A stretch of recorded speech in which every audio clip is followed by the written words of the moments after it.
A presentation on directors. Nature and duties of directors. Director appointed to the board of a company. Board of directors, collective body of the directors of a company. Managing director, director by virtue of articles, agreement or a board resolution or a resolution general meeting is entrusted with substantial powers of management of the company and includes a director occupying the position of managing director. Whole-time director includes a director in the whole-time employment of the company. Specific duties under section 166, a director to act in accordance with the articles for the benefit of its members, act in good faith, protect interests of company, employees, shareholders, community and the environment, exercise duties with care, skill, diligence and exercise independent judgment, not involve in conflict of interests, not achieve any undue gain or advantage and not assign his office.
Type and appointment of directors. Every company shall have a board of directors consisting individuals as directors. Minimum number of 3 directors in case of a public company, 2 directors in case of a private company and 1 director in case of a one-person company. Maximum of directors can be 15. A company may appoint more than 15 directors after passing a special resolution. Such class or class of companies as may be prescribed shall have at least 1 woman director. Every company shall have at least 1 director who stays in India for a minimum of 182 days during the financial year. Every listed company shall have at least 1/3 of the total number of directors as independent directors. Any fraction shall be rounded off as 1. Where articles are silent, subscribers to the memorandum deemed to be the first directors of the company. Every director be appointed by the company in general meeting. Every person proposed as director shall furnish his director identification number and a declaration that he is not disqualified and shall also give his consent and such consent filed within 30 days of his appointment. At every annual general meeting, not less than 2/3 of the total directors are liable to retire by rotation and be appointed by the company in general meeting. The total number of directors shall not include independent directors. The first directors retire at the first annual general meeting and at every subsequent AGM, 1/3 of directors as are liable to retire by rotation shall retire. The directors to retire are those longest in office. Between persons who became directors on the same day based on agreement among themselves or by lot. At an AGM, a director retires. The company fills up the vacancy, appointing the retiring or some other person. If the vacancy is not so filled up and the meeting not expressly resolved not to fill the vacancy, the meeting shall stand adjourned till the same day in the next week. If at the adjourned meeting it is not filled up and the meeting not expressly resolved not to fill the vacancy, the retiring director is deemed reappointed unless resolution for reappointment was lost or the retiring director expressed his unwillingness to be so reappointed, or he is not qualified or is disqualified for appointment, or a resolution, whether special or ordinary, is required for his reappointment by virtue of the Act. Minimum 2 independent directors are required to be held by a public company having a paid up capital of rupees 10 crore or more, or a public company having turnover of 100 crore rupees or more, or a public company which in aggregate has outstanding loans, debentures and deposits exceeding rupees 50 crores. Any intermittent vacancy of an independent director shall be filled up by the board at the immediate next board meeting or 3 months from the date of such vacancy, whichever is later. The position of independent director is unique in that he is not a managing director, nor a whole-time director, nor a nominee director. He is a person of integrity, possessing relevant experience and expertise in disciplines related to company's business. He is not a promoter, nor related to promoters or directors. Has no pecuniary relationship other than remuneration.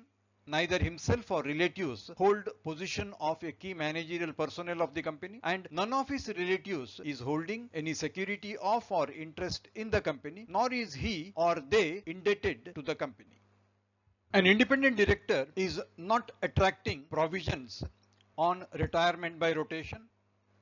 He is not entitled to any stock option but may receive remuneration by way of fee, and his office is up to 5 consecutive years but eligible for reappointment on passing a special resolution. He can hold office for not more than 2 consecutive terms, and any change affecting his status as an independent director is required to give declaration confirming on the criteria of independence. Every listed company is required to have at least one woman director. Every other public company having a paid up share capital of rupees 100 crore or more or turnover of 300 crore or more shall appoint at least one woman director. Any intermittent vacancy of a woman director to be filled up by the board at the immediate next board meeting or 3 months from the date of such vacancy, whichever is later. A listed company can opt for appointment of a small shareholders suo motu considered as an independent director. It can also have a small shareholder director elected by the small shareholders upon notice of not less than 1000 small shareholders or 1/10 of the total number of such shareholders, whichever is lower, not liable to retire by rotation, tenure not to exceed 3 years, on the expiry of first term not eligible for reappointment, not to hold the position in more than 2 companies at the same time as a small shareholder director. The second company shall not be in a business competing with the company. Company's board is also authorized to appoint a nominee director from any institution or government. And if the office of any director appointed in a general meeting is vacated before his term, such a casual vacancy can be filled by the board of directors. But such appointment shall be subsequently approved by the members in a general meeting, and any person so appointed shall hold office only up to the residual term of the director in whose place he is appointed. Board has the power to appoint an additional director if empowered by articles, and the additional director shall hold office up to the next annual general meeting.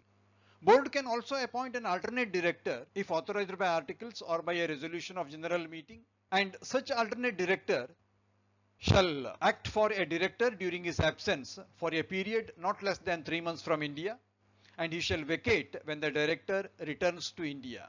To be appointed as an alternate for an independent director, one needs to be possessing qualifications of an independent director.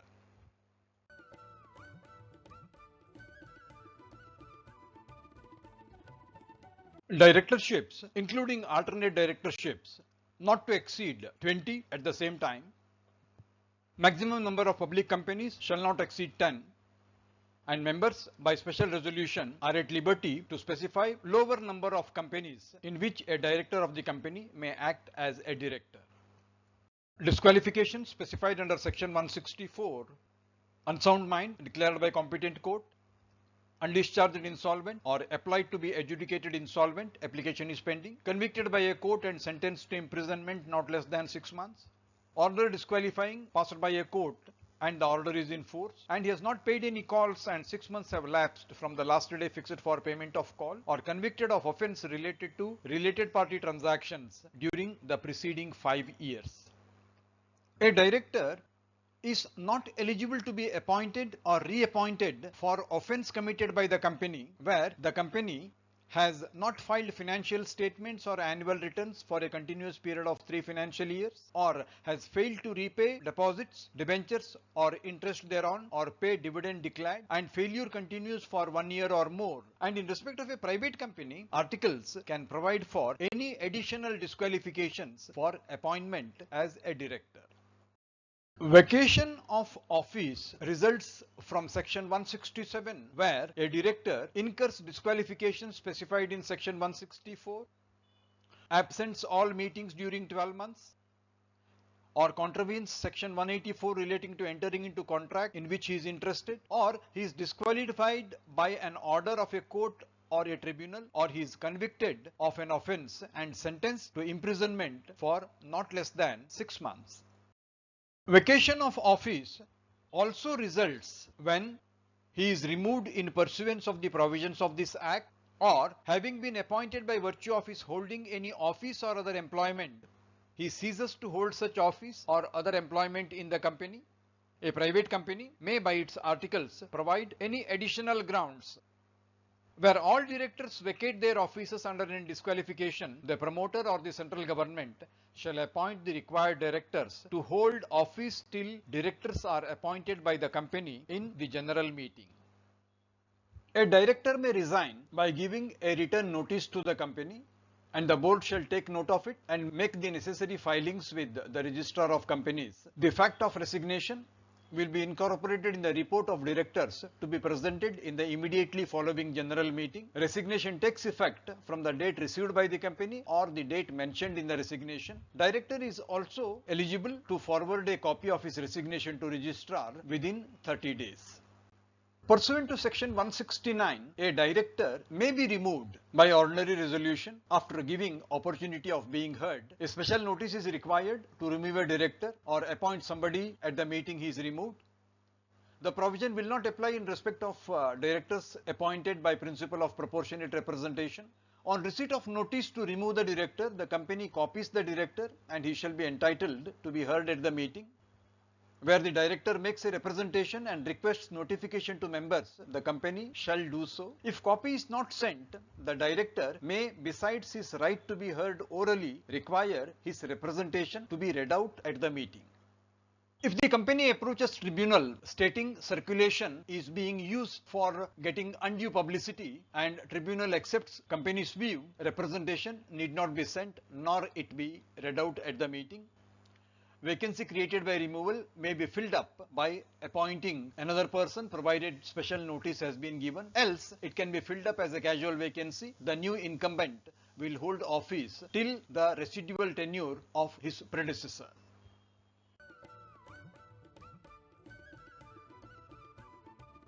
Section 173 deals with meetings of board, states first meeting of the board to be held within 30 days of incorporation. Thereafterwards, 4 meetings to be held every year. Gap between 2 board meetings should not be more than 120 days. Participation of directors in a board meeting may be either in person or through video conferencing or other audio-visual means, with recording and storing of proceedings of such meetings done along with date and time. A meeting of the board can be called by giving a clear notice of 7 days in writing, sent by hand delivery or by post or by electronic means. Meeting may be called at a shorter notice, provided at least one independent director shall be present at the meeting. In case of absence of independent directors from such meeting of the board, decisions of such meeting shall be circulated to all directors and they shall be final only on ratification thereof by at least one independent director, if any. Quorum in respect of a meeting of a board of directors shall be 1/3 of its total strength or 2 directors, whichever is higher. Participation by video conferencing or by audio-visual means is included for purposes of quorum. Where at any time the number of interested directors exceeds or is equal to 2/3 of the total strength, directors who are not interested and present at the meeting, being not less than 2, shall be the quorum. Where a meeting of the board could not be held for want of quorum, the meeting shall be adjourned to the same day, same time and place next week, or if that day is a national holiday, till the next succeeding day. Passing of resolution by circulation under section 175. Resolution is circulated in draft to all directors or members of committee at their addresses in India by hand delivery, post, courier or through electronic means. It is approved by a majority of the directors or members who are entitled to vote on the resolution. It is noted at a subsequent meeting of board or committee thereof and made part of the minutes of such committee. Where not less than 1/3 of directors require, the resolution must be decided at a meeting. The chairperson shall take it to be decided at a meeting of the board. A company may pay sitting fee to a director for attending meetings of the board or committees thereof. Such sum as may be decided by the board of directors. It shall not exceed rupees 1 lakh per meeting of the board or committee thereof. Sitting fee will be on par with each other between directors, be it independent director or woman director.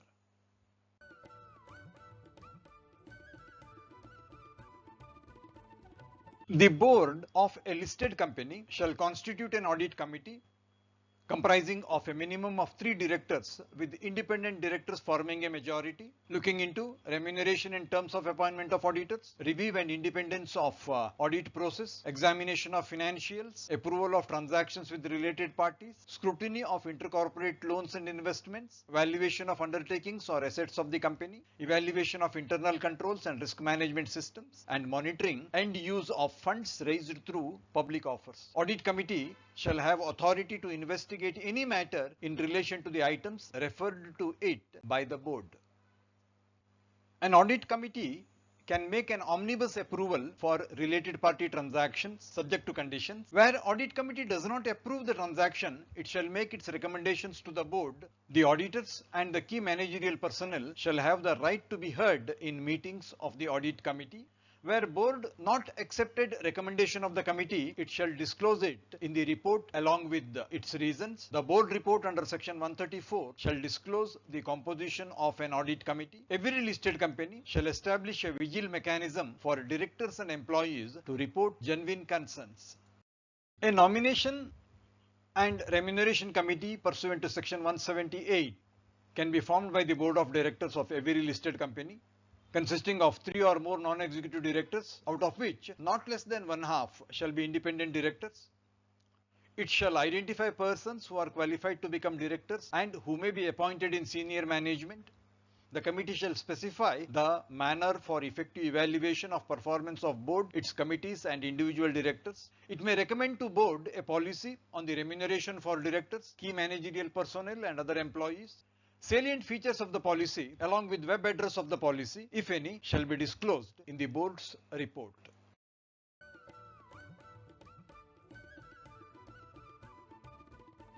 The board of directors has wide powers to exercise all such powers and to do all such acts as the company is authorized to do, subject to provisions contained in articles, act, memorandum or regulations made by the company in general meeting. The board shall not exercise any power which is required to be exercised by the company in general meeting.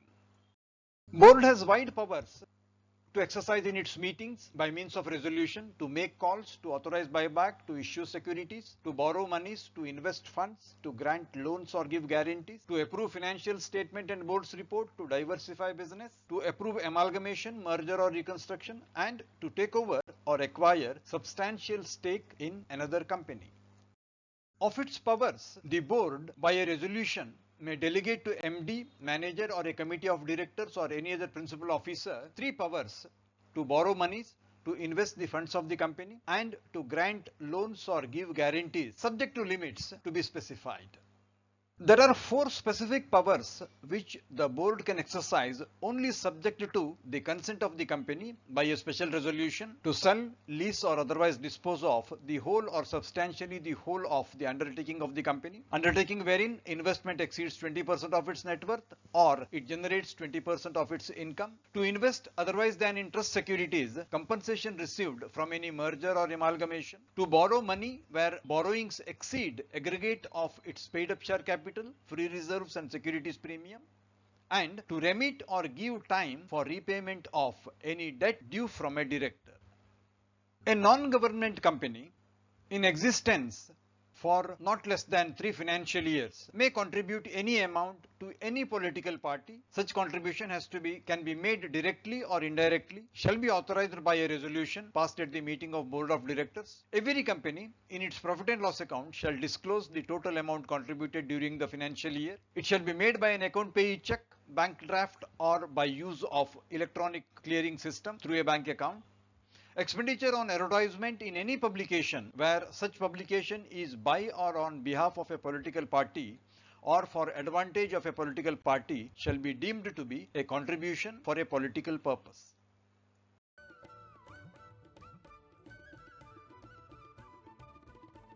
Disclosure under section 184. Every director at the first meeting of the board in which he participates as a director and thereafter at the first meeting of the board in every financial year, or whenever there is any change in the disclosures already made, then at the first board meeting held after such change, disclose his concern or interest in any company, companies or bodies, corporate firms or other association of individuals where he holds more than 2% shareholding or is a promoter, manager, CEO of that body, corporate, or with a firm or other entity where he is a partner, owner or member. Where any director is interested or concerned subsequently, if he becomes concerned or interested after the contract or arrangement is entered into, he shall disclose his concern or interest forthwith when he becomes concerned or interested, or at the first meeting of the board held after he becomes so concerned or interested, he shall disclose at the meeting in which the contract or arrangement is discussed and shall not participate in such meeting. A contract entered into without disclosure or with participation is voidable at the option of the company.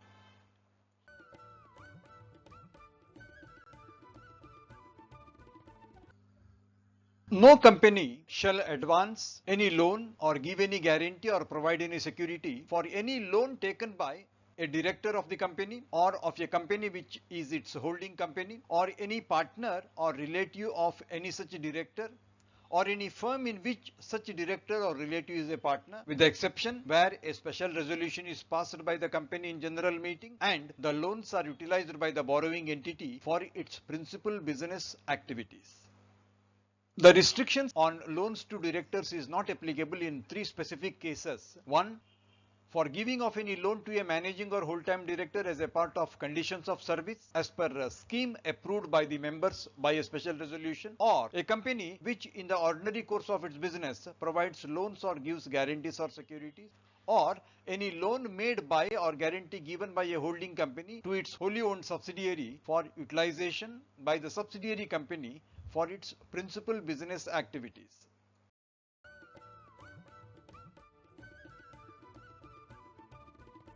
No company shall enter into related party transactions except when the board gives its consent. The transactions may relate to sale, purchase or supply of any goods or materials, or selling or buying of property of any kind. It may also be a proposal of leasing property or availing or rendering of any services. The contract might also cover appointment of agent for purchase or sale of goods or property, or related parties appointment to office or place of profit, along with an underwriting contract for subscription to the securities of the company. Where the transaction value is beyond specified limits during a financial year, it is required to get prior approval of company by resolution in a meeting. No restrictions shall apply to company transactions in its ordinary course of business unless it is not on an arm's length basis. No board member shall vote on a resolution if such member is a related party, passing the resolution not applicable for transactions between a holding company and its wholly owned subsidiary. Every contract shall be referred to in the board's report to the shareholders along with justification. Contracts entered into by a director or employee without approval from board or by a resolution in the general meeting, if not ratified at a meeting within 3 months, shall be voidable at the option of the board or shareholders, and the director's consent shall indemnify the company against any loss incurred therefrom.